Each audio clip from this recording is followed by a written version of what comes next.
Hello, people. Been watching the outfall of this whole Charlie Kirk thing. It's really unfortunate. He was a decent bloke and he was trying to express opinions that a lot of people believe in. There's some stuff that, everybody, you can't always be 100% right on stuff, but all he did was put grounded arguments forward, and he was never scared of a debate.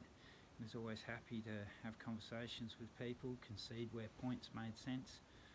But it's sad to watch the fallout from this and everyone playing the blame game. And now you've got all the left, the Democrats in the US, pleading that, this shouldn't escalate to violence. But yet it seems like they're always the ones, right? And mainly because people overlook the fact, like, the Democrats got that desperate to win an election a while back that they sided with all the crazies and the mental patients. Like, it's looking sort of at the moment like the path leads to a transgender activist or a group of them. And what do you expect? You jump into bed with mental patients, it's going to reflect on you badly, and all just to get some votes. Like, at the end of the day, what are trans rights? Like, these people are people, and we have human rights, and we all suffer the same afflictions, the same persecutions. It's just how government work. They don't like us thinking for ourselves. And a guy like Charlie Kirk thought for himself. He didn't follow all agendas. For a right-leaning, Republican guy, he wasn't all on board for this whole genocide going on in Gaza, which, that's what it is. Everyone goes right to self-defense, neglects things. So when it comes to people, you've got to look at the nuance, the balance. Like, not everybody follows everything. It's not left-right issues. Like, no, that's the problem. And everything gets turned into a left-right issue. I know no one probably cares. I'm just a nobody with an opinion. But we all have opinions, and we should just remember who we are. Like, this isn't a call for violence to go hunting after people. Really, I think a lot of Democrat people are decent people. They're kind of like on a libertarian level where they just want people to have rights. But, on the other level, it draws in a lot of the extremists that want lots of government intervention, when it suits their cause. Personally, I'm not big on this trans activism thing. I think, human rights covers us all. You don't need special rights for special groups of people. And the same stuff's been happening here in Australia with Liberal versus Labor. Just remember they put these badges on the red and blue teams, try and divide us up to stop us from thinking for ourselves and, looking at what's right or wrong with something from our own objective opinions, because they want us narrowed into two paths, like their side or their side. It's both the same side. People have started figuring that out. You hear the Uniparty term used a lot. Over in America, it's a lot more divisive. It's very deliberate to keep people pinned against each other and distracted from the game. There aren't any good guys in politics at the minute. That's all I see. The handful of good guys that are there, they're pretty powerless, but, they have their popularity. But they always get shunted and ignored by the media, and the media is the biggest part of the problem. Like, even now, you've got people using social media to celebrate the death of a good man, and that shows, if they're your supporters, you've got a bunch of unhinged mental patients on your side. Is that something to be proud of? Like, that should have none of this, the transgender side of things, should have been part of the issue. Abortion, that's a more difficult thing. There are nuances to that, but Charlie Kirk himself even allowed for those nuances, like, on levels. If someone's, R-worded, because we're limited to what we can say on the media, which says a lot about our society. I could be taken off for saying the wrong thing. Not that I'm important enough for it to get YouTube's attention or anything like that, but at the end of the day, it comes down to these debates need to be had. Things need to be discussed, and if you have unhinged people running around just taking out anyone that doesn't agree with their point of view, that's not right, no matter what, whichever side that's on. I'm just as much against the KKK and outright blatant racism and misjudgment of people based on their ethnicity and the colour of their skin as I am against people that, argue that they want to get their hands on our children and, our kids should be able to change their genders. You've got to accept reality at points, and what's happened with Charlie Kirk, unfortunately, is a sign of how out of reality we're living. People think by shooting that poor bloke, leaving his kids fatherless, leaving his partner alone to raise those kids, is somehow justified because he said something that offended someone. Well, I think we've all said something that offends someone from time to time. Does that mean we deserve a bullet in the head or the throat? No, that's almost symbolic, don't speak up.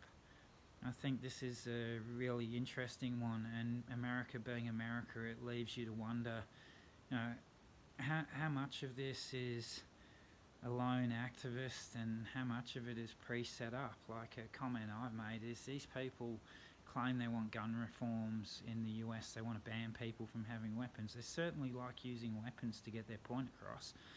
And I can't remember the last time I heard someone going, a white guy going on a shooting spree in a black neighbourhood, whereas it covers this poor girl that's been stabbed on the subway, and the media don't want to cover that. It doesn't fit their agenda because a guy that had 40 prior offences that were just as bad as the one he's just committed somehow had a judge let him off for the 40th time to be free. He shouldn't have been on the streets. He shouldn't have been on that bus, and he shouldn't have been able to kill that girl. And what's even worse is the apathy, the lack of help that was provided to her when she got stabbed in the neck. People just stood there, largely a certain group of people, don't want to label them, but the video evidence and photo evidence from the bus is there. They just stood there and watched. No one did anything to help her. I can't imagine if you had a bunch of everyday people there that something like that could happen and you wouldn't even try and render assistance. And then, a lot of things are coming to the comparison between the guy that stopped a psycho on the subway and, it was a racist attack because he pinned down a psycho with a knife trying to do almost the exact same thing that's just happened. In society, we're sort of taught to be neutered. And why? We're not supposed to defend ourselves, we're supposed to just agree with every stupid idea politicians cling to get themselves some votes. In many ways, since leaving Victoria, it's like watching it from a distance, but I'm watching a state go to hell. The other day I watched a video where, as usual, Victorian police throw their focus to the harmless people, some guys that like doing their cars, because of money. But, they're going to let people that invade homes off and repeat offend again and again and again and again. How long can this go on for? I guess this is a point where even with our recent thing over here, our big issues, Desi Freeman at the minute, and there's all the arguments and, calling him a sovereign citizen and that. Sovereign citizen is just a label police and government like to give anyone. Hey, look, me, through my court stuff with the police, over asking for a reading, which, there's a lot of shit with that, which I can go through in my own video, but that would take hours. But on a simple matter like asking a police officer what the reading was on the side of the road, turned into me being labelled a sovereign citizen. I asked a simple question that deserves a simple fucking answer. And nothing. No, I didn't even get charged with drink driving in the end. I got charged with failing to provide a reading that I provided. These are the games they play, and it's the system versus us. But the best way they can do it is divide us on lines of, oh, you know, transgender people are special, they need special rights. Drag queens need to be in libraries reading to kids. Really? Last time I remember, one of the things was we try and avoid exposing kids to sexual matters. Like, you know, put aside the fact that some of it's just deviant behaviour and kinks, and it belongs in a bedroom in private, not in a public library with an audience of like 5-6-year-olds. I like where I am now because a lot of this garbage doesn't happen up here, but it saddens me to think, you know, Victoria, where I came from, has gone down the toilet, and I look at it from a distance going, this is so sad and just wrong. But it's getting harder and harder to see through the mud, and it's almost deliberate because it keeps us confused and blind. What we need to do is open our eyes, pay attention to what's being done, and, you know, in the background, they're doing all kinds of tax reforms and stuff like that, you know, new ways to, I guess, take advantage of us, exploit us, and distract us with issues that have no relevance. Human rights are human rights. I guess the sad bit is this poor guy is paid with his bloody life.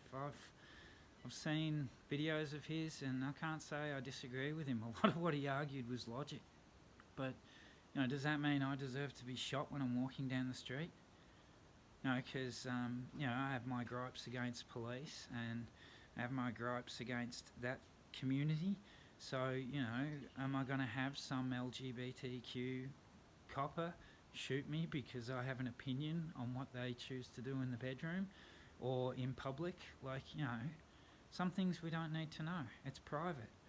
But yeah, like I was saying, it's sad to think that a decent guy, one of us, a normal person, has been taken out for nothing other than voicing his opinion. And that's the sick sad state of the world we live in. You know, you're not allowed an opinion if it contradicts the narrative, and that's all it is a narrative. You know, these groups make up like very small percentages of the world and population and society, yet everything's tailored around them. I can't remember when, you know, democracy became, you know, the will of the minority over the majority. I thought the idea was what most people believe in. Like, we've had discussions in this household about it.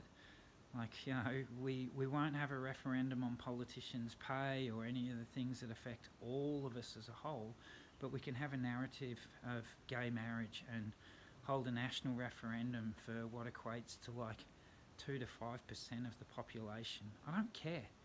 If they want to get married, let them get married. It has no effect on me. We didn't need a referendum over that. We got far more important things. Why didn't our government ask us how we felt about gun reforms? Why didn't our government ask us how we feel about half the laws they bring in? No, they avoid that. They push it through. And like an example with a certain lockdown period that we had, every state government went out of their way to change the rules to give themselves power, and without our consent. They never asked us once. They did it in-house. They did it very quietly in the background, just so that they couldn't be done under the Geneva Convention. Now, if you have to change the rules, doesn't that mean you know that you're breaking the rules in the first place?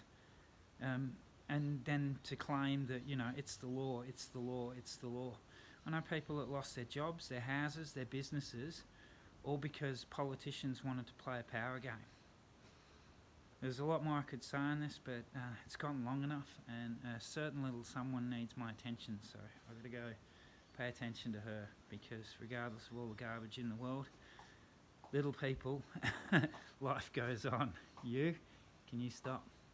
But yeah, I guess all I'd say to people is before you start blindly reacting to stuff, blaming left or right, or anything like that, it's the whole system. The whole system plays a game, and we're just the pawns. We're not even the main pieces. Okay? Be safe, be good. Later.